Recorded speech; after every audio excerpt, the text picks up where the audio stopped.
Muy buenos días, chicos, los saludo con mucho gusto.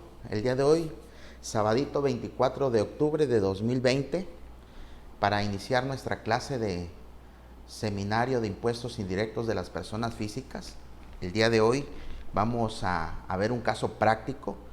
Hemos visto en la primera semana un poquito acerca de los principios constitucionales que rigen las contribuciones, la obligación constitucional, de dónde emana el 31 fracción cuarta. Y bueno, hablamos un poquito de los elementos del impuesto, hablamos un poquito del principio de autodeterminación de las contribuciones, hablamos un poquito de cómo hubo una reforma el año pasado, del 9 de diciembre de 2019, relativo a las plataformas digitales, que inició su vigencia este 1 de junio de 2020, de lo cuales ustedes me mandaron sus trabajos. Y el día de hoy quiero ver un caso práctico relativo a las contribuciones a estos impuestos indirectos, y lo vamos a hacer con una sentencia. Es una revisión fiscal. Si bien es cierto, estamos en una licenciatura en contaduría, eso no significa que podamos tener un panorama general, no solamente del impuesto indirecto como tal, no como tal la causación del impuesto que grava. Ya vimos que en materia de IVA grava actos o actividades. Ya vimos en su artículo primero quienes realicen los actos de enajenación de bienes, la prestación de servicios, el uso o goce temporal de bienes, la importación de bienes o servicios de bienes. Entonces vemos cómo está en ese artículo primero todos los actos que están grabados, pero lo vamos a hacer ahora con una sentencia que prácticamente viene a darle sustento a todo lo que hemos venido platicando. Es una revisión fiscal. Cuando un contribuyente se le ha impuesto un crédito fiscal en términos del artículo 4 de Código Fiscal de la Federación, entonces este lo puede impugnar. Es un derecho humano, y esto es bueno saberlo. No nada más lo debe de saber el licenciado en Derecho o el abogado, esto también lo debe de saber el contador público, el licenciado en contaduría. Digo, hoy nos aperturamos más a un conocimiento más amplio, el cual debe de ser sustentable, en el sentido de que no solamente debemos delimitarnos como contadores públicos a la determinación del impuesto, porque si no, ese es el problema que sucede hoy en día, ya en un aspecto fuera del ámbito escolar. Ejemplo, a muchos contadores hoy en día se le ve como simples pagadores de impuestos, como que los que determinan los impuestos y hasta ahí, pero no. Uno conoce de los principios constitucionales, uno conoce de los principios. Ustedes habían señalado la semana pasada que uno de los principios es que toda contribución debe de estar establecida en una ley, legalidad tributaria 31 fracción cuarta. Entonces, cualquier contribución, cualquier impuesto que se establezca en un ordenamiento que no sea propiamente una ley como tal, que emane del legislativo, pues es inconstitucional.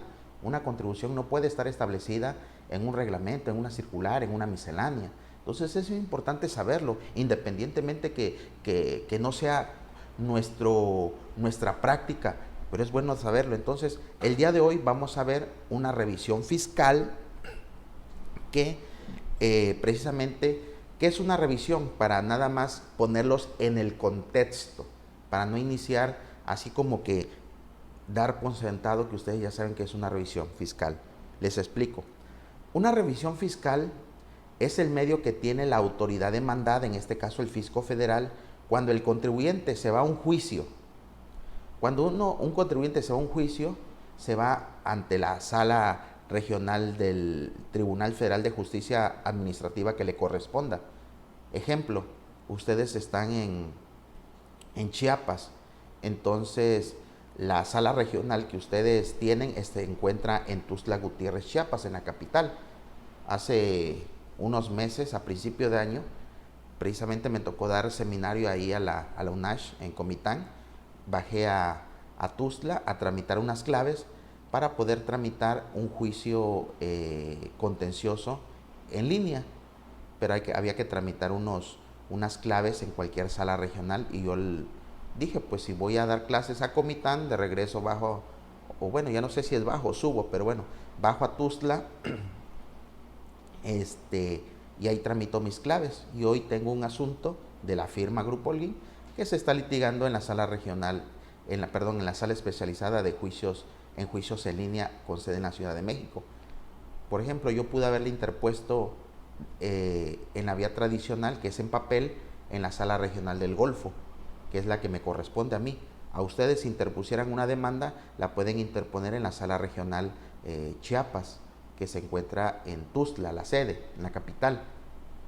O si ustedes deciden no presentarla en papel, porque hoy es una realidad, los medios electrónicos nos han llegado ya a nuestra vida. Entonces, hoy lo de hoy es juicios orales, juicios electrónicos, juicios en línea, la digitalización. Si no, para muestra un botón. Desde 2014 tenemos contabilidad electrónica, tenemos buzón tributario. ¿Qué más tenemos? Tenemos revisiones electrónicas. Hoy ya prácticamente el 90% de la información que un contribuyente tiene, pues se encuentra prácticamente en poder de la autoridad. O sea, ya hoy en día ya se encuentra en poder de la autoridad toda esta información que el contribuyente antes podría decir que era como que reservada. Ahora ya no. Entonces, bueno, cuando un contribuyente presenta un medio de defensa ante la sala correspondiente del Tribunal Federal de Justicia Administrativa, ¿qué creen? Entonces, habiendo pasado todas sus etapas procesales, llámese ampliación, llámese alegatos, se emite la sentencia definitiva, es ganadora para el contribuyente, para quien presentó la demanda. Ese primer round, por decirlo así, por llamarlo así, es a favor del contribuyente.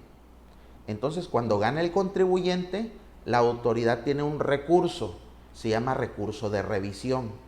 En primera instancia ya ganó el contribuyente ante la sala correspondiente del Tribunal Federal de Justicia Administrativa. Sin embargo, la autoridad cuenta con un recurso llamado recurso de revisión, el cual se interpone ya no ante un tribunal administrativo. Si bien es cierto, la formalidad es que se presenta por medio de la sala, la que emitió la sentencia, pero finalmente quien va a conocer ese asunto va a ser el tribunal colegiado de circuito correspondiente. Parece ser que en Chiapas tenemos el 20º circuito, ya en materia de Poder Judicial de la Federación. Lo estoy poniendo en el contexto de lo que vamos a ver, para que no los agarre así como que empiece ya a leer la sentencia como tal y digan, ¿y eso de qué trata? Por eso los estoy poniendo en el contexto. Entonces, lo que yo traigo aquí, lo que voy a compartir con ustedes el día de hoy, precisamente es una sentencia que viene de una revisión fiscal. Es decir, el contribuyente le emitieron una sentencia favorable a sus intereses en el Tribunal Federal de Justicia Administrativa. La autoridad se fue al recurso de revisión. Es un recurso establecido en el artículo 63 de la Ley Federal del Procedimiento Contencioso Administrativo, y es la sentencia que vamos a analizar. Ahora, ¿qué hubiese pasado si el contribuyente hubiese perdido en la sentencia que emitiera la sala? En caso dado que la sentencia no fuera favorable a los intereses de quien presentó la demanda, iba a ser una sentencia que iba a declarar la validez de la resolución impugnada. Entonces iba a ser ganadora, pero a la autoridad demandada. Entonces, ¿qué medio iba a proceder? En el caso de que la autoridad hubiese ganado, lo que iba a proceder va a ser el amparo directo. Igual se presenta por medio de la sala correspondiente que emitió la sentencia, y quien va a estudiar de ese asunto es el tribunal colegiado de circuito correspondiente. En ambos casos lo estudia un tribunal colegiado de circuito. En el primer caso, donde perdió la autoridad, se llama revisión fiscal. En el segundo caso, donde gana la autoridad, se llama amparo directo. Entonces, habiendo sentado las bases, como dicen los abogados, pues vamos a iniciar prácticamente ya nuestro tema del día de hoy, que tiene que ver con impuestos indirectos. ¿Por qué me he tomado la atribución de compartirles? Porque pues ustedes ya en la carrera, a lo largo de la carrera, ya vieron materias como código fiscal, ya vieron materias como ley del IEPS, del Impuesto Especial sobre Producción y Servicios, ya vieron un poco de IVA. Entonces, volver a repetir lo que ustedes ya vieron es como un poco ocioso. Entonces, quiero tener una mayor amplitud, que ustedes digan, mira, es interesante, donde podemos ver los impuestos indirectos ya en los tribunales o ya con un caso práctico, porque lo que yo les traigo aquí es un caso práctico pues de la vida real. Entonces vamos a ver qué papel juegan los impuestos indirectos con relación a estos temas. Aquí vamos. Espero que vayamos bien hasta aquí. Dice, la clasificación. En algunas partes voy a ir leyendo nada más para efectos ilustrativos, no es para efectos de enseñanza. Hoy en día ya no nos limitamos a leer las diapositivas o los formatos en PDF. Hago unas pausas donde quiera yo ampliar, pero nada más es para efectos ilustrativos. Por eso seleccioné de las 72 en adelante. O sea, esta revisión fiscal es 89 hojas, ustedes lo están viendo ahí, pero yo me fui a la página 72. ¿Por qué? Porque todo lo demás es antecedente, que finalmente me fui a la parte medular. Les explico. Una sentencia, para que ustedes tengan conocimiento, en este caso no, es una sentencia administrativa, es una sentencia de revisión fiscal. Pero yo les quiero enseñar algo para que ustedes aprendan todos los días algo diferente. Cualquier sentencia que ustedes se encuentren, sea civil, sea penal, sea laboral, sea administrativa, sea mercantil, sea familiar o de cualquier naturaleza, de cualquier materia, siempre va a estar compuesta de 4 partes. ¿Cuáles son esas 4 partes? Los vistos, los resultandos, los considerandos y los resolutivos. Se las explico en palabras sencillas, no buscando palabras complejas ni tecnicismos, no. ¿Qué aparece en los vistos de una sentencia? Normalmente lo más que abarca es 2 renglones. Vistos los autos para resolver el presente juicio, número tal, es todo lo que aparece normalmente en toda sentencia. Es una especie como de identificación del asunto que se va a emitir sentencia. Nada más. Eso dice, es la primera parte, nada más 2 líneas. Vistos los autos del presente asunto para emitir sentencia del presente juicio, palabras más, palabras menos. Esa es la primera parte, los vistos. La segunda parte, ¿cuál es? Los resultandos. ¿Qué son los resultandos? Los resultandos son los antecedentes, es decir, el contribuyente presentó una demanda, posteriormente se le recorrió traslado a la demandada, posteriormente el demandante hizo una ampliación de demanda, se le corrió traslado a la demandada, contestó la ampliación a la demanda, posteriormente presentaron sus alegatos. ¿Eso qué es? Antecedentes. Esos son los resultandos. Los considerandos, ¿qué son? Es la parte fina de toda sentencia, es donde se analizan los conceptos. Es decir, si ustedes promueven un recurso de revocación en términos del Código Fiscal de la Federación, se llaman agravios. Y si ustedes promueven un juicio contencioso administrativo, se llamarán conceptos de impugnación. Si ustedes promueven un amparo, se llamarán conceptos de violación, pero finalmente son razonamientos lógicos jurídicos, es decir, donde uno le plantea al órgano jurisdiccional que nos va a emitir una resolución o una sentencia, decirle, esta resolución que se ha emitido en mi contra es ilegal, es inconstitucional, porque violó el principio de legalidad tributaria, porque violó el principio de por ejemplo, en materia de IVA, se me está revisando un ejercicio de IVA del 1 de enero de 2019, por poner un ejemplo, al 31 de diciembre, se viola el artículo 5D de la ley del IVA, impuesto indirecto, toda vez que la causación en materia de impuesto al valor agregado, de acuerdo al artículo 5D de la ley del IVA, esta es de manera mensual y la autoridad lo está haciendo de manera anual o por ejercicio, lo cual es ilegal, violenta al artículo 5D de la ley del IVA. Estoy plasmando un concepto, estoy plasmando un razonamiento. ¿Me explico? Entonces, ahí es en esta parte de los considerandos donde se analiza el órgano que va a emitir la sentencia, la parte fina de la sentencia. Obviamente, pues la demanda se estudia en su integridad, desde la primera hasta la última hoja. Y finalmente viene la última parte de toda sentencia que a todos nos gusta, que son los resolutivos, que finalmente o gané o perdí, en palabras sencillas para no confundirlos. Los resolutivos en toda sentencia es saber si gané o perdí.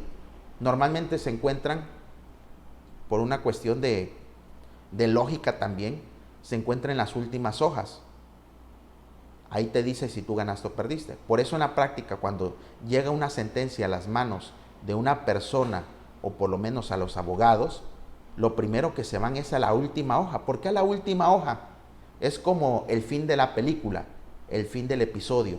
Saber qué pasó. Ya luego analizamos el análisis de los conceptos. Hay sentencias que pueden ser de 7 hojas, se los digo, 10 hojas, 15 hojas, 20 hojas. Hace 2 años iba a interponer un recurso de revisión en amparo directo ante la Suprema Corte de Justicia de la Nación y estaba buscando unas sentencias, unos precedentes, y me topé con una sentencia, en honor a la verdad, de 1000 hojas. De 1000 hojas. Hoy en día es muy difícil encontrarse con una sentencia de 1000 hojas. No digo que sea ilegal o imposible, no. Simplemente depende de cada tribunal cómo emita las sentencias, pero hoy en día emitir una sentencia de 1000 hojas es desgastante. Es desgastante. Hay una jurisprudencia que te dice que el órgano jurisdiccional no está obligado a transcribir pues los conceptos de violación. Es decir, algunos órganos pues transcriben lo que puso el actor, lo que puso el demandante. Ahora, los alegatos, o sea, eso se vuelve muy extenso. Es cuestión de técnica. Y eso es de cada juzgado, Entonces, o de cada órgano jurisdiccional que va a emitir la sentencia. Hay sentencias de 10 hojitas, créanlo. Hoy en día, en la práctica, ¿qué sucede? Bueno, pues ya estamos, es más, les comparto. Esta semana compartí, ahorita se los comparto en el grupo, una sentencia de lectura fácil, en formato de lectura fácil, donde una juez de distrito, creo que es no quiero errar, no sé de qué circuito, puedo decir cualquier circuito, pero puedo errar. Entonces, bueno, una juez de distrito precisamente esta semana emitió una sentencia en formato de lectura fácil. Yo la subí, se las comparto. ¿Qué es eso de formato de lectura fácil? Lo redactó de esta manera, De esta manera es el formato de lectura fácil. De hecho, esta semana que viene va a haber una semana de encuentro universitario de la Suprema Corte de Justicia de la Nación y uno de los temas que se van a abordar van a ser las sentencias en formato de lectura fácil. ¿Qué significa esto de formato de lectura fácil? Fue redactado por la juez de distrito de la siguiente manera. Le dice a la niña, porque es una niña que tiene una enfermedad, interpuso un amparo indirecto por las cuestiones del COVID, se tutela aquí el derecho humano a la salud, y le dice, tu papá vino a solicitar el amparo porque tú te encuentras con una enfermedad. El amparo que se te está otorgando es para que tú puedas acudir pues al IMSS o al ISSSTE, no recuerdo exactamente, lo leí tan rápido, pero lo señala de esta manera que cualquiera que lo pueda leer, cualquier mortal que no sea abogado, le va a entender. Entonces, hubieron comentarios ahí divididos, ya saben, como todo en la red. Hay comentarios a favor y en contra. Pero bueno, ahí está, se está avanzando en materia de procuración de justicia. Ahí se las comparto al ratito. Pero bueno, ya después de todo este inicio, de esta introducción de breviario cultural jurídico, vamos a analizar este tema. Y no me salgo, ustedes van a ver que estoy viendo el tema de contribuciones o impuestos indirectos. Y dice, la clasificación que históricamente ha tenido la mayor importancia es aquella que distingue los impuestos indirectos, siendo el ejemplo más reconocido el impuesto sobre la renta, e indirectos como es el impuesto al valor agregado. Díganme, ¿no? De aquí nosotros lo vimos en la primera clase. Hicimos una definición para los impuestos directos y pusimos el ejemplo del impuesto sobre la renta, y también hicimos un ejemplo de un impuesto indirecto, señalamos un concepto medianamente y dijimos que el impuesto al valor agregado es un impuesto indirecto. Hasta aquí no hay mayor complejidad. Y ustedes participaron en la primera clase y llegamos a la misma conclusión. Seguimos, por eso les dije, es de manera ilustrativa, para que vean que lo que estamos viendo tiene un soporte jurídico a nivel de tribunales colegiados de circuito. Dice aquí, el criterio más preciso para distinguir entre los señalados tipos de impuesto es aquel que identifica como directos a los que gravan manifestaciones directas de la capacidad contributiva, como puede ser la renta y el patrimonio, mientras que los indirectos gravan manifestaciones indirectas como el consumo o la transferencia de bienes, entre otros. Habíamos dicho que precisamente los impuestos directos gravan directamente el patrimonio, el ingreso acumulable, en su caso, la utilidad en su caso, pero grava directamente al contribuyente, a diferencia del impuesto que es indirecto, porque estos que van a gravar el consumo, o en algunas partes es conocido como impuestos al consumo. Y aquí lo está señalando, como el consumo o la transferencia de bienes, entre otros. Cosa que nosotros ya hemos visto, solamente es una forma de compartir que lo que hemos visto de alguna manera tiene un soporte jurídico. En efecto, en el caso de los directos, el impuesto grava una situación de riqueza que puede apreciarse fácticamente y que es susceptible de ser medida positivamente. Ok, correspondiendo al erario, un porcentaje obtenido en relación directa con dicha riqueza. Así, por ejemplo, el impuesto sobre la renta considera los ingresos de un periodo disminuidos con los costos de la obtención de estos, lo cual permite apreciar una renta o una utilidad. Pues ustedes ya saben cómo se determina el impuesto sobre la renta. Ingresos acumulables menos deducciones autorizadas nos va a dar un resultado, ya sea que si nuestros ingresos son superiores a nuestras deducciones, nos va a dar una utilidad en términos generales, o si nuestras deducciones son mayores a nuestros ingresos, nos va a dar una pérdida, pero finalmente hay un impacto ahí. Por eso dice aquí, lo cual permite apreciar una renta o utilidad que constituye un excedente positivo para el contribuyente, una manifestación directa de riqueza, en el caso dado que los ingresos sean superiores a las deducciones, sobre la cual se calcula el porcentaje que corresponde al fisco federal. Estamos hablando de un impuesto directo, impuesto sobre la renta. Pero vamos a entrar a los impuestos indirectos. Por su parte, atendiendo al caso de los indirectos, el impuesto grava el patrimonio que soporta la operación o el movimiento de riqueza, existiendo una mera suposición de capacidad contributiva, mas no una evidencia fáctica de esta, susceptible de ser cuantificada en definitiva. Ejemplo, si en ICR me va a gravar la utilidad de esa diferencia entre los ingresos y las deducciones, aquí en materia de impuesto indirecto, prácticamente no va a ser esa operación o esa utilidad lo que va a grabar. Lo que va a grabar, ¿qué es?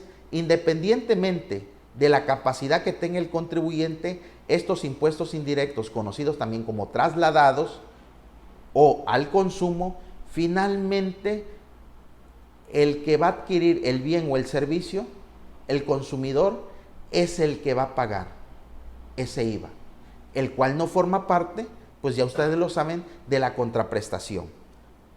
En efecto, atendiendo al caso del impuesto al valor agregado, se aprecia que el contribuyente de iure causa el gravamen.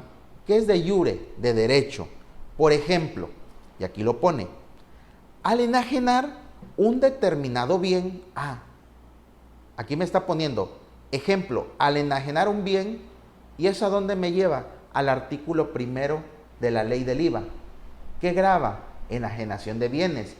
Entonces estoy adentro con el impuesto indirecto. Por ejemplo, al enajenar un bien, a un determinado bien, sin embargo, por mandato legal, el impuesto es trasladado al cliente. Claro, es decir, si yo voy a vender una computadora y la voy a vender en 10,000 masiva, el IVA no me corresponde a mí.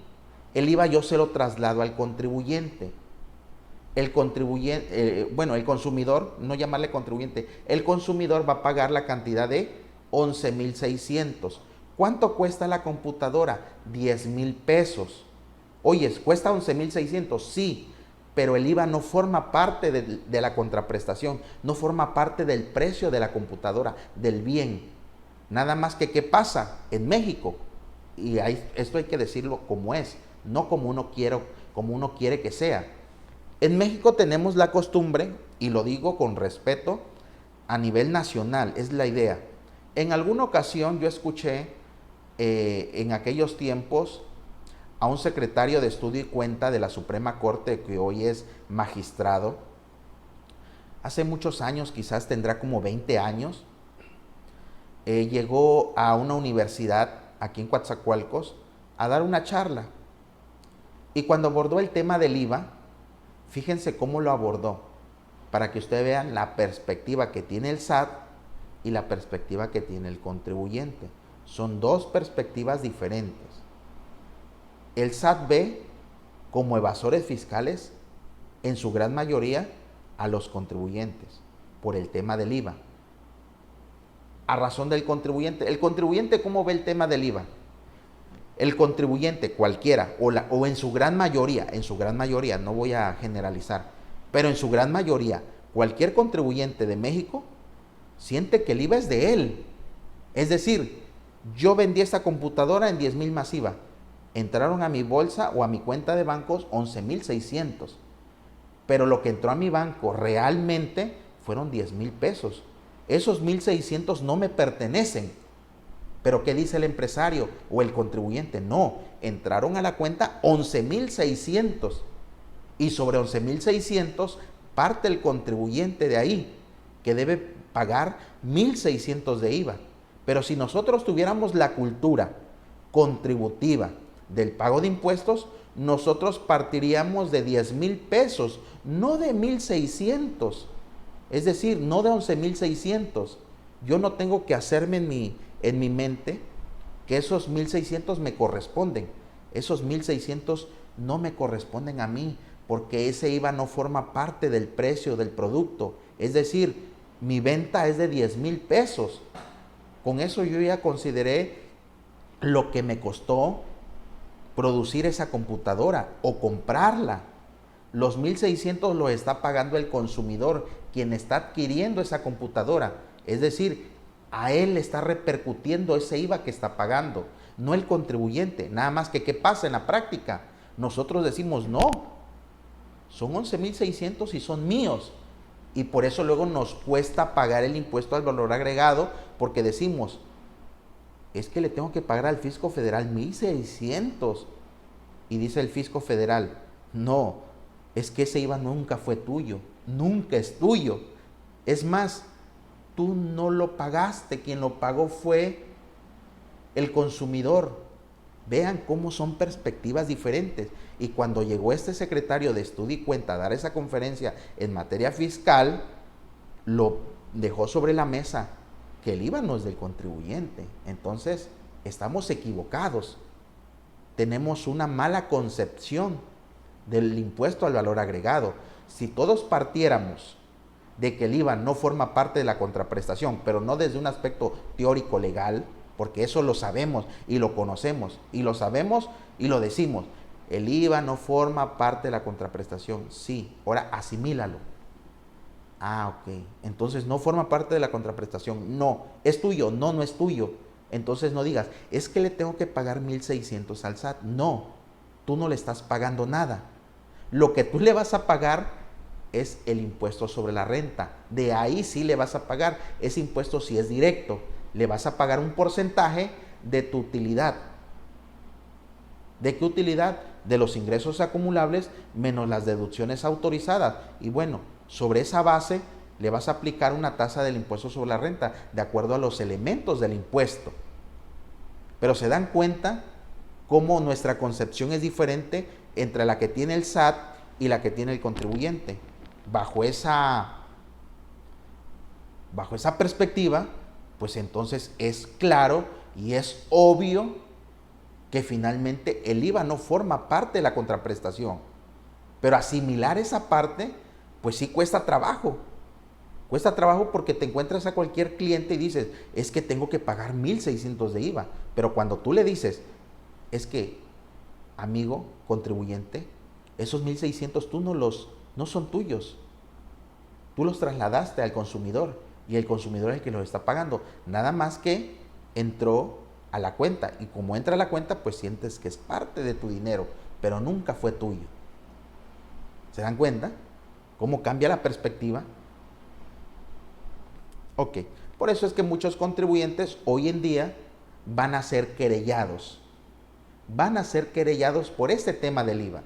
Y es lo que yo les adelantaba la semana pasada, que tenemos las reformas en materia de delincuencia organizada, de defraudación fiscal y su equiparable, contrabando y su equiparable, 113 bis de Código Fiscal, de la compra y la venta de facturas. Entonces, por ahí viene lo fuerte. La Secretaría de Hacienda se va a querellar porque hay muchos contribuyentes que se están quedando con los IVAs. Y miren que no tengo una perspectiva del SAT, simplemente estoy mostrando las cosas como son, no como quiero que sean, porque yo se las puedo plantear muy bonitas desde la perspectiva teórica, pero hay que ver la realidad así, porque ¿qué pasa en la práctica? El contribuyente dice, no, es que yo tengo que pagar nómina, es que yo tengo que pagar renta, es que yo tengo que pagar luz. Me queda claro, soy contribuyente también, soy empresario también, soy abogado fiscalista también, defiendo contribuyentes.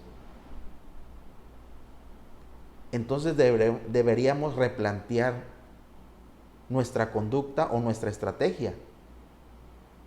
Considerar que el IVA no forma parte. Es que dicen, es que nosotros nos estamos refaccionando, he escuchado a algunos contribuyentes decir, o nos estamos capitalizando con el IVA. Jamás se debe de hacer eso. Jamás. Me queda claro que los precios están castigados hoy en día. Si tú haces una propuesta, contratan al que menos cobra, al que la hizo más baja. Así no salga con el trabajo. Estoy consciente de todo eso. Lo sé. Entonces deberíamos replantearnos algunas cosas. Pero bueno, yo les tengo que decir lo que es, no lo que ustedes quieren escuchar. El IVA no forma parte de la contraprestación. El IVA nunca ha sido del contribuyente. Quien lo pagó fue el consumidor final. Por eso el Fisco Federal es muy insistente en estos temas. Y bueno, por eso la reforma también. Ok, entonces seguimos. Y esta sentencia la estoy compartiendo porque maneja unos puntos interesantes. Dice, en efecto, atendiendo al caso del impuesto al valor agregado, se aprecia que el contribuyente de iure, es de derecho, causa el gravamen. Claro, artículo 1 de la ley del IVA, por ejemplo, al enajenar un bien determinado. Sin embargo, por mandato legal, el impuesto es trasladado al cliente del causante contribuyente de facto. ¿Por qué de facto? de hecho. Porque puede ser que el consumidor no sea contribuyente, pero va a pagar el IVA. Cualquier persona que vaya a consumir un producto, un bien, ya está pagando el impuesto al valor agregado. Por eso dice, contribuyente de facto, de hecho nada más. ¿Por qué de hecho? Porque está pagando la contribución de hecho, no de derecho.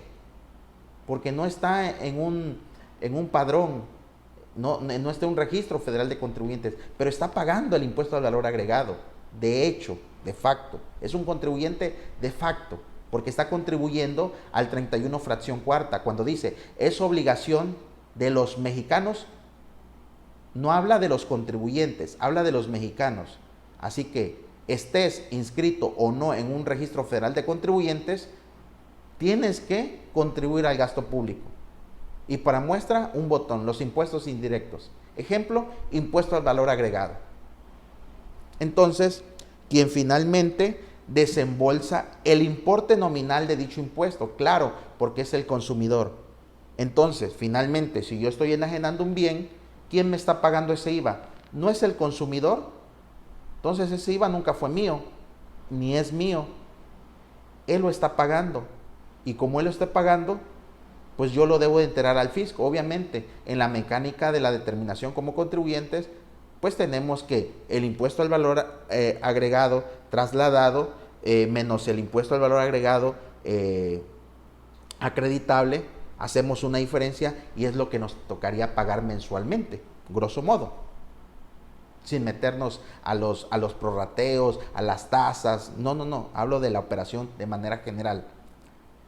Ok, como puede apreciarse, el impuesto al valor agregado no grava directamente el movimiento de riqueza que corresponde a la operación, caso en el cual se debería atender a la afectación patrimonial positiva para el vendedor contribuyente de derecho, sino que dicho gravamen atiende al patrimonio que soporta la operación, el del consumidor, contribuyente de facto, de tal manera que, sin conocer su dimensión exacta y sin cuantificarlo positivamente, el legislador considera que si dicho patrimonio es suficiente para soportar el consumo, entonces también es suficiente para pagar el impuesto. Es decir, como no es un impuesto directo, que no lo va a pagar el contribuyente, sino lo va a pagar el consumidor final al que le fue trasladado, finalmente no va a gravar el patrimonio, porque quien lo paga es el consumidor final. Seguimos. De esta manera, la realización de la compra-venta considerada en el ejemplo de referencia permite evidenciar una cierta capacidad contributiva, pero no se conoce su dimensión exacta ni se cuantifica directa o positivamente. Claro, porque grava el consumo. Así, se puede saber o suponer que existe un patrimonio que soporta la operación, el del consumidor, pero el gravamen no se determina en función de dicho patrimonio o de la capacidad de su titular, sino que ello ocurre en función del movimiento de riqueza que causa el impuesto, valorado exclusivamente en términos del precio pagado. Ok.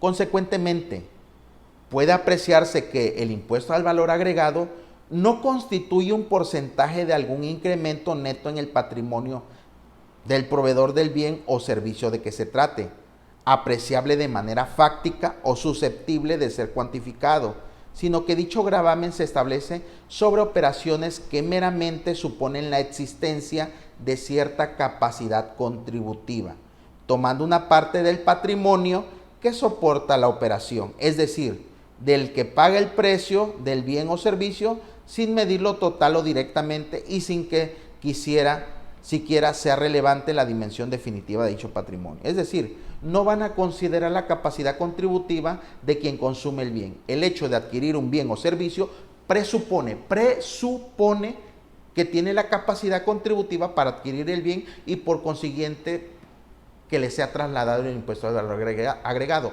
No van a atender a su capacidad contributiva, porque quien consume el producto o el servicio, se presupone que tiene o que cuenta con capacidad contributiva para que le sea trasladado o para que pague el impuesto al valor agregado.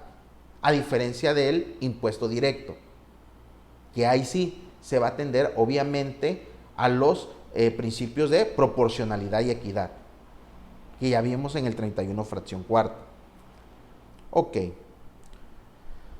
Las anteriores consideraciones se extraen de la jurisprudencia 56-2006.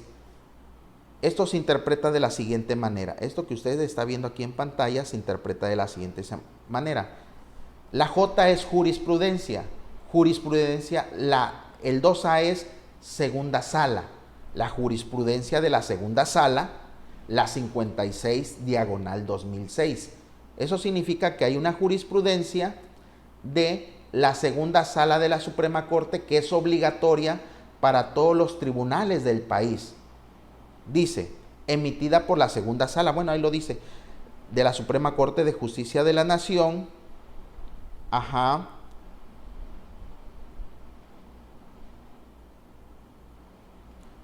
ajá, ahí está.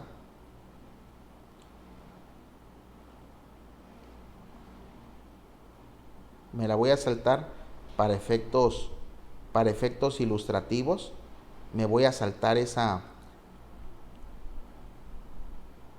Déjenme nada más aquí buscar el rubro.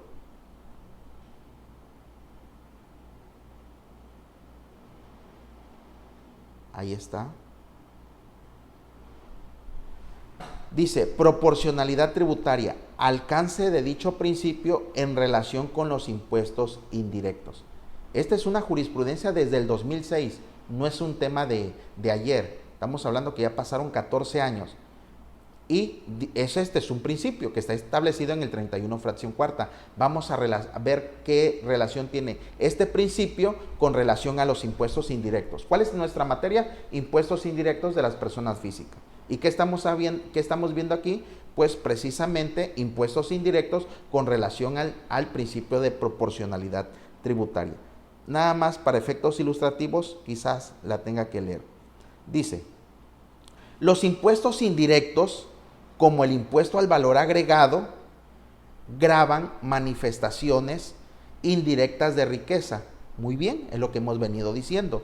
Es decir, atienden al patrimonio que la soporta, el del consumidor contribuyente de facto. Vean que nada más lo que está haciendo el tribunal es, con base en esta jurisprudencia, pues está desentrañando el sentido de esta jurisprudencia. ¿Sobre quién recae el impuesto indirecto? Lo hemos dicho hasta el cansancio, el consumidor final. Y aquí lo dice, es decir, atienden al patrimonio que la soporta, el del consumidor contribuyente de facto. Oye, o sea que en México tenemos contribuyentes de derecho y contribuyentes de hecho. Pues claro, no dice el artículo 6 de Código Fiscal según se den las circunstancias de hecho o de derecho. Entonces tenemos contribuyentes en México de derecho, los cuales están inscritos en un padrón, en un registro federal de contribuyentes, y tenemos los contribuyentes de facto, todos aquellos que no están inscritos en un padrón, en un registro federal de contribuyentes, pero que de acuerdo al 31 fracción cuarta son obligaciones de ¿qué? De los mexicanos, no nada más de los que están dados de alta en el SAT. ¿Me explico? Por eso en México tenemos contribuyentes de hecho y de derecho, para que nos quede bastante claro. De manera que, sin conocer su dimensión,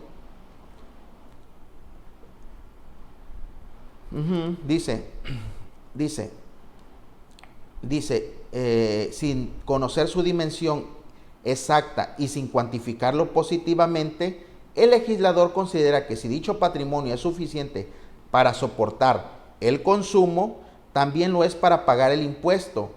Ahí está. Vean, el legislador considera que si dicho patrimonio, ¿el patrimonio de quién? De quien va a pagar el IVA, quien va a consumir el producto o el servicio. Y dice, el legislador considera que si dicho patrimonio es suficiente para soportar el consumo, si tú vas a comprar una computadora de 10,000 masiva, si vas a pagar por el servicio, como dice un dicho por ahí, ¿cómo es que va? Lo he escuchado de algunos amigos que les gusta el whisky. Si hay para el whisky, hay para los hielos, ¿no? Así lo dicen, ¿no? Pues parece ser que aquí esta jurisprudencia nos dice algo similar. Quien puede pagar el servicio, paga el impuesto. Aquí lo dice y se lo subrayo para que vean. Aquí está. El legislador considera que si dicho patrimonio, el del consumidor, es suficiente para soportar el consumo o el servicio, también no es para pagar el impuesto. ¿Se dan cuenta? De ahí que la sola remisión a la capacidad contributiva, es que aquí en PDF, como que... Esperen, es que aquí se me...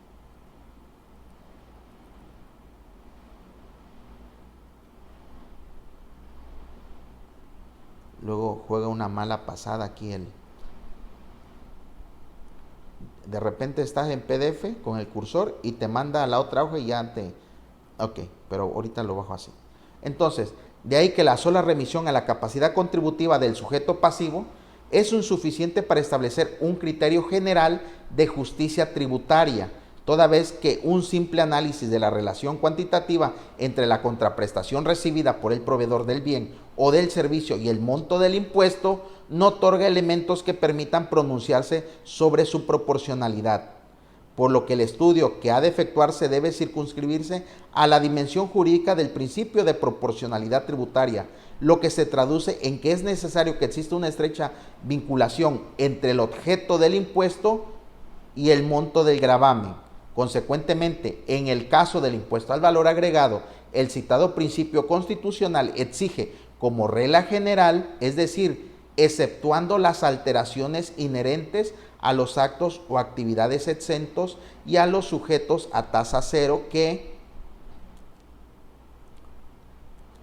se vincule el objeto del impuesto, el valor que se añade al realizar los actos o actividades gravadas por dicho tributo, con la cantidad líquida que se ha de cubrir por dicho concepto, y para tal efecto resulta necesario atender al impuesto causado y trasladado por el contribuyente a sus clientes, al impuesto acreditable trasladado por los proveedores al causante y principalmente a la figura jurídica del acreditamiento, toda vez que ésta, al permitir que se disminuya el impuesto causado en la medida del impuesto acreditable, tiene como efecto que el contribuyente efectúe una aportación a los gastos públicos que equivale precisamente al valor que agrega en los procesos de producción y distribución. Bueno, ¿qué nos quiso dar a entender? Porque a veces utiliza palabras como que muy complejas, que se cumple con el principio de proporcionalidad en el sentido que el contribuyente de iure, de derecho, si bien es cierto, va a trasladarle el impuesto al consumidor y el consumidor lo va a pagar, que quien dice esta jurisprudencia que si puede pagar el bien o el servicio, también puede pagar el impuesto, el IVA. En el caso del contribuyente, el cual rige los principios de proporcionalidad, se cumple porque le permite acreditarse el IVA acreditable de sus costos y de sus gastos. Pero sigue diciendo, de las anteriores consideraciones podemos extraer que en el caso de los impuestos directos se grava una situación de riqueza que puede apreciarse fácticamente y que es susceptible de ser medida positivamente en el caso de los impuestos directos. Ahora, en cambio, en los indirectos, como el impuesto empresarial a tasa única, ustedes recordarán, bueno, ustedes están egresando prácticamente en 2020. Bueno, están en seminario, ustedes iniciaron la carrera, pues la carrera de contaduría son de 4 años, entonces ustedes entraron en el 2016, ustedes entraron cuando el YETU ya era historia, entonces ustedes estaban estudiando la preparatoria, es más, no, ¿cuál preparatoria? Ustedes estaban, creo que ya me estoy atemorizando con los cálculos. Porque en el 2016 ya estaba abrogado el YETU. Entonces ustedes entraron como en el 2013 a la prepa. O sea que prácticamente cuando ustedes estaban entrando a la preparatoria, el YETU se estaba abrogando. Ese impuesto existió nada más en un periodo, creo que fue 2007 al 2012, 2013. Ese fue el periodo que existió el YETU. Pero se eliminó. Fue un impuesto muy inteligente desde mi perspectiva. Porque quienes no pagaban el ICR tuvieron que pagar el YETU. Era un impuesto indirecto, pero finalmente muy inteligente. Todas aquellas empresas que no venían pagando ICR tuvieron que haber pagado YETU. Es más, hoy nosotros tenemos asuntos en los tribunales donde seguimos defendiendo contribuyentes de este impuesto, del impuesto especial empresarial, perdón, a tasa única, el famoso YETU. Pero hoy ya no está vigente este impuesto. Ya desde el 2013 dejó de tener vigencia. Ya estamos en 2020, ya pasaron muchos años. En cambio, en los indirectos, como el impuesto empresarial a tasa única, me acuerdo que tengo que grabar, que bajar así despacito, porque si no me manda otra hoja. En cambio, en los indirectos, como el impuesto empresarial a tasa única e impuesto al valor agregado, no se grava per se la riqueza. Ah, muy bien. En caso de impuestos directos, grava riqueza, grava utilidad. En cambio, en impuestos indirectos, como el IVA, el YETU, bueno, fue historia, pero ahí está. No se grava per se la riqueza, sino que el impuesto grava el patrimonio que soporta la operación o el movimiento de riqueza. Claro, ¿quién? Pues el consumidor. El consumidor. Lo anterior se advierte de acuerdo con los artículos primero de la ley del impuesto sobre la renta. Primero de la ley del impuesto al valor agregado. Ajá. Y ahí está. Y transcriben. Y para efectos no lo voy a leer. Nada más ya para ir terminando esta sesión. Me voy a remitir. Tampoco voy a leer. Ahí está. El artículo primero que hemos analizado desde la semana pasada. Ahí está. Enajenación de bienes. Prestación de servicios independientes. El uso o goce temporal de bienes. Y la importación de bienes o servicios.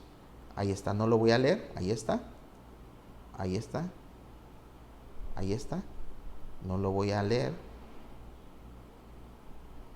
sino tampoco voy a leer el primero de la tasa única. Entonces vamos a ver qué dice para ir terminando. Lo anterior permite evidenciar las diferencias entre las diversas legislaciones, ya que el objeto de estas contribuciones son los ingresos, y entre paréntesis totales tratándose de la inicialmente mencionada impuesto sobre la renta, y los obtenidos por la realización de alguna de las actividades consistentes en la enajenación y ahí viene, ¿no? Artículo primero. Prestación de servicios, enajenación de bienes u otorgamiento, el uso goce temporal de bienes respecto de las dos restantes. Pero ¿cuál es el punto aquí? Ahorita voy a ir para allá. ¿Cuál es el motivo de analizar una sentencia o esta sentencia? Que yo considero que les va a servir de mucho en lo posterior cuando se encuentren con una situación como esta. En ese sentido, como se ha establecido en el caso del impuesto sobre la renta, se gravan los impuestos totales. En cambio, en tratándose de los impuestos al valor agregado y empresarial a tasa única, son los ingresos obtenidos, pero por la realización de alguna de las actividades descritas en su respectivo artículo primero. ¿Cuál? Enajenación de bienes, prestación de servicios independientes, el uso o goce temporal de bienes y la importación de bienes o servicios. Son los actos que se graban, ¿no? Entonces, vamos a... Ahí está. Entonces,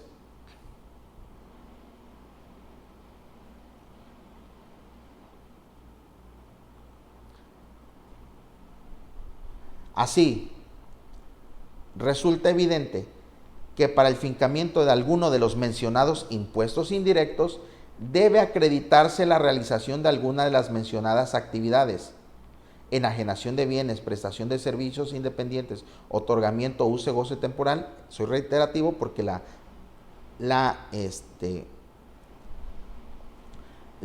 sentencia muchas veces es reiterativa, pero bueno, ¿de qué trato aquí? A un contribuyente, ustedes saben que en materia de código fiscal se contempla la figura de la determinación presuntiva cuando se ubique el contribuyente en alguno de los supuestos. Se encuentran en el artículo 55 al 62, ahí pueden ustedes encontrar que la autoridad fiscal cuenta con facultades para determinar presuntivamente la contribución cuando el contribuyente no aporte los documentos en más de un 3%. El fisco federal tiene, entre unas de las causales, hay otras más, pero finalmente el fisco federal cuenta con facultades para determinar presuntivamente contribuciones. Entonces, el fisco federal le determinó presuntivamente contribuciones a un contribuyente en materia de impuesto al valor agregado y del difunto IETU, presuntivamente. ¿Y qué dijo aquí? ¿Qué dijo el tribunal?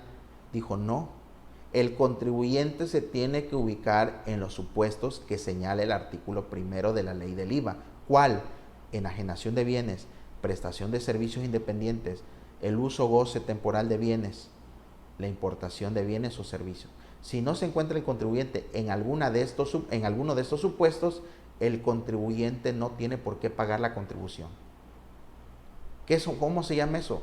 Principio de legalidad. Es la parte de repente que nos cuesta trabajo a los contadores asimilar. Vean cómo solamente estuvimos analizando este punto de impuestos indirectos. Y nada más me fui a la página que nos interesa. No me estudié de la 1 a la 69 porque empezamos en la 70. Nada más para ilustrarles la parte de los impuestos directos, los impuestos indirectos, el principio de proporcionalidad tributaria con relación a los impuestos indirectos, que finalmente el impuesto al valor agregado no forma parte de la contraprestación y no es un ingreso para el contribuyente que lo traslada, sino quien lo paga es el consumidor final. Entonces quitémonos de nuestra mente que el impuesto al valor agregado pues ya entró a nuestra cuenta y es de nosotros. No, ese dinero fue trasladado a un consumidor. ¿Quién? El consumidor final, que según esa jurisprudencia dice que quien puede pagar el bien o el servicio implícitamente tiene para pagar el impuesto. ¿Se dan cuenta? Entonces, ¿cómo podemos ir analizando? Y en este asunto, ya en lo particular, es que el fisco federal presuntivamente determinó contribuciones en materia de IETU y en materia de IVA, que son impuestos indirectos, y dijo el tribunal, no puede determinar contribuciones en materia de impuestos indirectos de IVA. ¿Por qué? Porque se tiene que ubicar en los supuestos del artículo 1. No puede determinar presuntivamente. Ah, interesante. ¿Cómo se llama eso? Principio de legalidad. La autoridad solo puede hacer aquello que la ley expresamente le señala. Si no realizó alguno de los actos o actividades que señala el 1 constitucional, transgrede el principio de legalidad y no puede determinar impuestos. Si hubiese acreditado que hubo enajenación de bienes, entonces sí.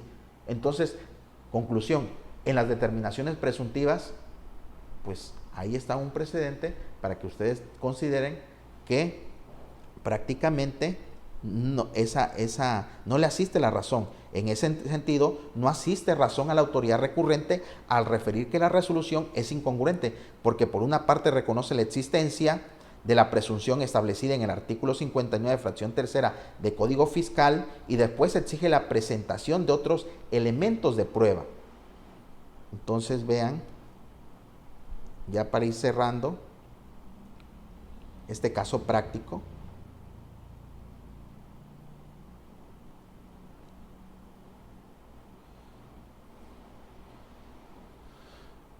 ahí está.